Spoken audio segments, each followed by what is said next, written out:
Mandisa van Wyk, a market researcher at FNB Namibia, highlights that the current high interest rate environment is steering consumers towards longer rental periods instead of committing to mortgages.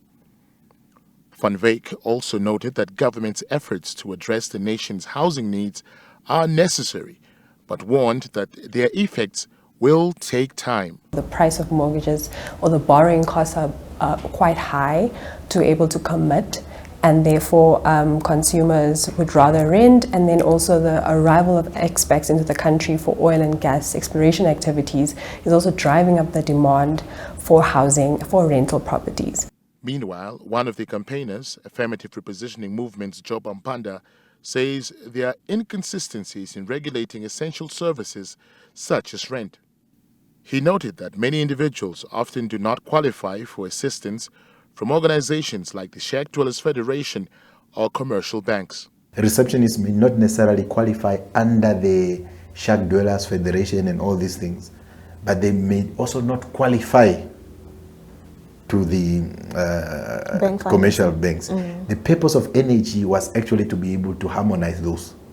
So that's why there is what is called social housing. Social housing is not the responsibility of entrepreneurs.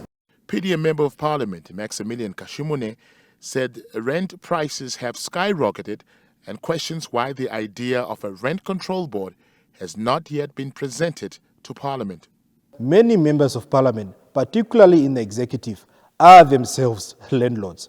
So you would imagine that there is now a conflict of interest, that those who are landlords and who are benefiting from the high inflated rent prices are now the ones that are expected to bring a mechanism, a legislative mechanism such as the rent control bill.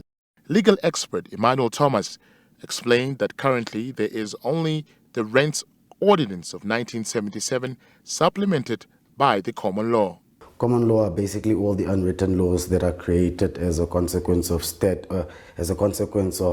court judgments. Nobody has seen the rent control bill, but we have heard that there's a rent control bill. We have rent boards, but what do they do? Do they do anything? So it should be a thing of they should do something. Efforts to obtain comments from the Ministry of Urban and Rural Development regarding the rental landscape in Namibia and the implementation of a rent control board were unsuccessful.